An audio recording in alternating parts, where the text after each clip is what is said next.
Hi students, ನಿಮಗೆ ನಮ್ಮ YouTube ಚಾನಲ್ಗೆ ಸ್ವಾಗತ.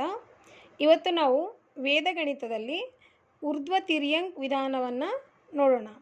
ಈ ವಿಧಾನವನ್ನು ನಾವು ಎರಡಂಕೆ ಯಾವುದೇ ಸಂಖ್ಯೆಗಳನ್ನು ಅಂದರೆ ಆಧಾರ ಸಂಖ್ಯೆಗೆ ಸಮೀಪ ಇರಬಹುದು, ಬಿಡಿ ಸ್ಥಾನದಲ್ಲಿ 5 ಹೊಂದಿರತಕ್ಕಂಥ ಸಂಖ್ಯೆಗಳು, ಈ ಥರ ಎಲ್ಲ ನಾವು ಇಷ್ಟು ದಿವಸ ಮಾಡಿದ್ದೀವಿ.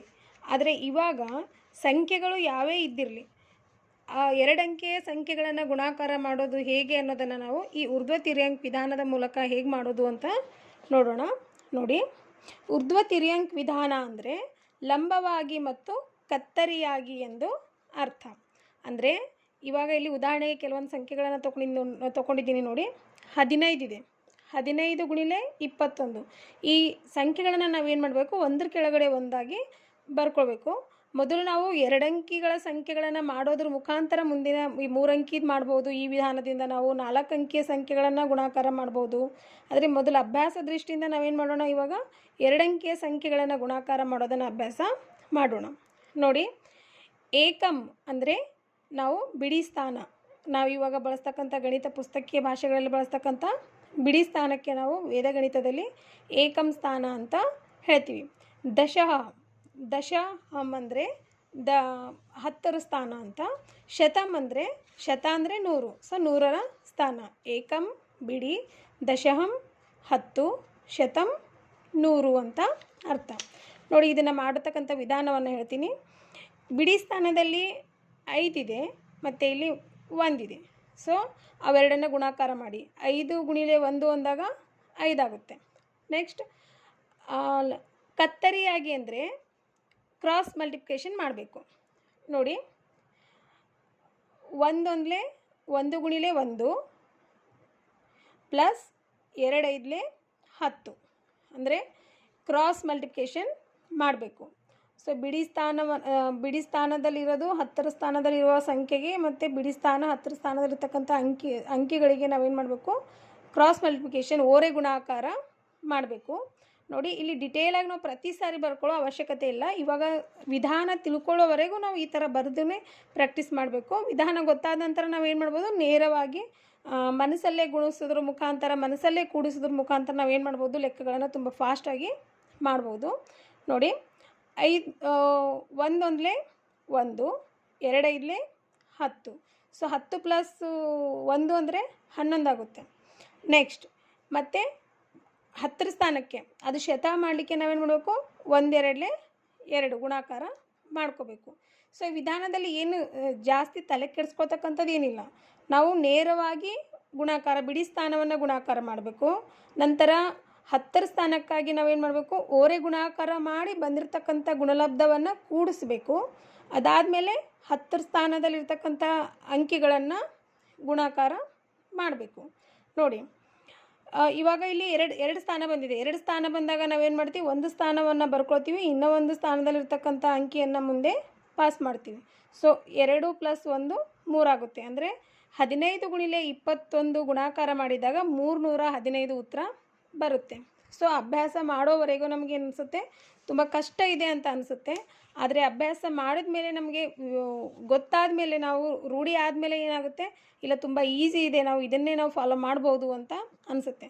ಸೊ ಮುಖ್ಯವಾಗಿ ಬೇಕಾಗಿರೋದು ಪ್ರಾಕ್ಟೀಸ್. ನೀವು ಹೆಚ್ಚು ಅಂಕಿಗಳನ್ನು ನೀವೇ ಹಾಕ್ಕೊಂಡು ನೀವೇ ಪ್ರಾಕ್ಟೀಸ್ ಮಾಡಿದಾಗ ನಿಮಗೆ ಈ ವಿಧಾನ ಪರ್ಫೆಕ್ಟ್ ಆಗುತ್ತೆ.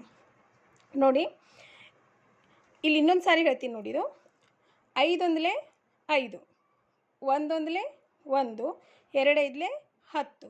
10 + 1 11 ಆಗುತ್ತೆ. 11ಕ್ಕೆ 1 ಏನು ಮಾಡ್ತೀವಿ, ಸೈಡಿಗೆ ಬರ್ಕೊಂಡ್ಬಿಡಿ. 1 2 2, 2 + 1 3 ಆಗುತ್ತೆ. ಸೊ 315.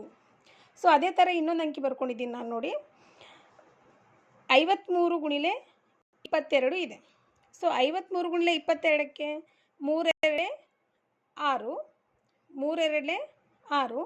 ನೋಡಿ, 5 2 10, 2 3 6. ಸೊ ನಿಮಗೆ ಕನ್ಫ್ಯೂಸ್ ಆಗ್ತಿರ್ಬೋದು, ಮೊದಲು ಈ ಕಡೆ ಇರೋದು ಗುಣಾಕಾರ ಮಾಡಬೇಕಾ, ಈ ಕಡೆ ಇರೋದು, ನೀವು ಯಾವ ಕಡೆ ಇರೋದು ಗುಣಾಕಾರ ಮಾಡಿ ಕೂಡಿಸಿದಾಗಲೂ ಉತ್ತರ ಅದೇ ಬರುತ್ತೆ. ಸೊ 5 2 10, 2 3 6 ಅಂದರೆ ಏನಾಗುತ್ತೆ, ಇದು 16 ಆಗುತ್ತೆ. So next 5 2 10. ಸೊ ಇದನ್ನು ನಾವು ಬರ್ಕೊಳ್ತಿರುವಾಗ ಇಲ್ಲಿ 2 ಅಂಕಿ ಬಂದಾಗ ನಾವೇನು ಮಾಡಬೇಕು, ನಾವು ಯಾವಾಗಲೂ 2 ಅಂಕಿ ಬಂದಾಗ ಏನು ಮಾಡ್ತೀವಿ, ಬಿಡಿ ಸ್ಥಾನದಲ್ಲಿರೋದನ್ನು ಬರ್ಕೊಳ್ತೀವಿ. 10ರ ಸ್ಥಾನದಲ್ಲಿರ್ತಕ್ಕಂಥ ಯಾವುದೇ ಅದು ಅಂಕಿ 26 ಬಂದಾಗ 6 ಬರ್ಕೊಂಡು 2 ಏನು ಮಾಡ್ತೀವಿ, ಮುಂದೆ ಪಾಸ್ ಮಾಡ್ತೀವಿ. ಸೊ ಅದೇ ಥರ ಇಲ್ಲೂ ಏನು ಮಾಡಬೇಕು, 1 ಇದೆ ಅಲ್ವಾ, 1ಅನ್ನು ಮುಂದೆ ಪಾಸ್ ಮಾಡಬೇಕು. ನೋಡಿ 6 6 ಮತ್ತು 10 + 1 11. ಸೊ 53 × 22 ಮಾಡಿದಾಗ ಏನಾಗುತ್ತೆ, 3 2 6, 5 2 10, 2 3 6, 10 + 6 10 + 6 16 ಆಗುತ್ತೆ. ಸೊ 1 ಪಾಸ್ ಮಾಡ್ತೀವಿ. ನೆಕ್ಸ್ಟು 5 2 10 + 1 11 ಆಗುತ್ತೆ. ಸೊ 1166 ಉತ್ತರ ಬರುತ್ತೆ. ಸೊ ಇದನ್ನು ನಾವು ಅಂದರೆ 2 ಅಂಕಿಗಳನ್ನು ಗುಣಾಕಾರ ಮಾಡಬೇಕಿತ್ತು ಅಂದರೆ ನಾವು 2 ಸಾಲು ಗುಣಾಕಾರ, 1 ಸಾರಿ 1ರಿಂದ ಗುಣಾಕಾರ ಮಾಡಿ, ನಂತರ 2ರಿಂದ ಗುಣಾಕಾರ ಮಾಡಿ, ಆಮೇಲೆ ಅದನ್ನು ಕೂಡಿಸ್ಕೊಳ್ಬೇಕು. ಈ ಥರ ವಿಧಾನನ ನಾವು ಈಗೆಲ್ಲ ಫಾಲೋ ಮಾಡ್ತೀವಿ. ಆದರೆ ಈ ವಿಧಾನ ಊರ್ಧ್ವ ತಿರ್ಯಂಕ ವಿಧಾನವನ್ನು ನಾವು ರೂಢಿಸಿಕೊಂಡಾಗ ಏನಾಗುತ್ತೆ, ಒಂದೇ ಸಾಲಲ್ಲಿ ನಾವೇನು ಮಾಡ್ಬೋದು, 2 ಅಂಕಿ 3 ಅಂಕಿಯ ಸಂಖ್ಯೆಗಳ ಗುಣಾಕಾರದ ಉತ್ತರವನ್ನು ನಾವು ಕಂಡುಕೋಬಹುದು. ಸೊ ನಿಮಗೆ ಈಗ ಸದ್ಯಕ್ಕೆ ಕೆಲವೊಂದು ಪ್ರಶ್ನೆಗಳನ್ನು ನಾನು ಇಲ್ಲಿ ಕೊಟ್ಟಿದ್ದೀನಿ. ಇವುಗಳನ್ನು ಅಭ್ಯಾಸ ಮಾಡಿ ಮತ್ತು ನೀವೇ ಸಂಖ್ಯೆಗಳನ್ನು ಆದಷ್ಟು ಹೆಚ್ಚು ಸಂಖ್ಯೆಗಳನ್ನು ಹಾಕಿ ಗುಣಾಕಾರ ಮಾಡಲಿಕ್ಕೆ ಪ್ರಯತ್ನ ಮಾಡಿ. ನೋಡಿ 24 × 42 ಇದನ್ನು ಮಾಡ್ತಕ್ಕಂಥ ವಿಧಾನ ಇದೊಂದು ಲೆಕ್ಕವನ್ನು ನಾನು ಹೇಳ್ಕೊಡ್ತೀನಿ. ನೋಡಿ 4 2 8. ಈಗ ಕ್ರಾಸ್ ಮಾಡಬೇಕು. ಮೊದಲನೇ ಹಂತ ನೇರ, ಅದಾದಮೇಲೆ 2ನೇ ಹಂತ ಕ್ರಾಸ್, ಓರೆ ಗುಣಾಕಾರ. 4 4 16, 2 2 4, 16 + 4 ಏನಾಗುತ್ತೆ, 20 ಆಗುತ್ತೆ.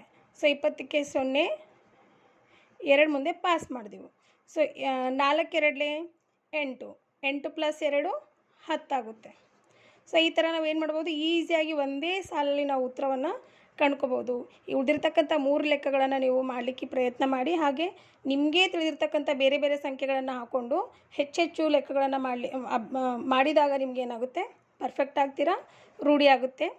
ಸರಿ, ಮುಂದಿನ ಲೆಕ್ಕಗಳನ್ನು ಮುಂದಿನ ಒಂದು ವಿಡಿಯೋಗಳಲ್ಲಿ ತಿಳಿಸ್ಕೊಡ್ತೀನಿ. ಲೈಕ್ ಮಾಡಿ, ಶೇರ್ ಮಾಡಿ ಮತ್ತು ಸಬ್ಸ್ಕ್ರೈಬ್ ಮಾಡಿ. ಧನ್ಯವಾದಗಳು.